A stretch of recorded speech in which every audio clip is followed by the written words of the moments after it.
Economic cooperation among countries is not a new phenomenon. The Silk Road, a network of trade and commerce route that, among other things, connected China to the West through Central Asia, dates to ancient times. Economic partnership intensified in the aftermath of World War II with the formation of multilateral organizations and global and regional trade blocs. Such cooperation was made possible through trade agreements and unions focused on the free exchange of goods and services across nations. Regional economic cooperation can make possible stronger transport and trade connectivity through coordinated physical investments and harmonization of policies, rules, and procedures. Economic corridors and value chains traversing sovereign borders can be promoted. Then meaningful regional cooperation can be very, very helpful in terms of economic and financial stability through countries of the world.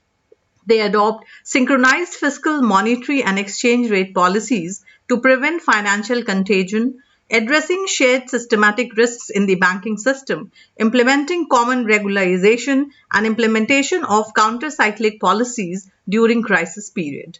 Regional cooperation in the labor market and in education can be a force for job creation. New employment and entrepreneurship opportunities can come about by matching labor demand and supply through regional labor information systems, moving towards common qualification and certification standards for technical and vocational education, promoting faculty and student exchange, establishing regional centers of excellence in specialized subject areas, and introducing new productivity enhancing technologies at the regional level for cost effectiveness.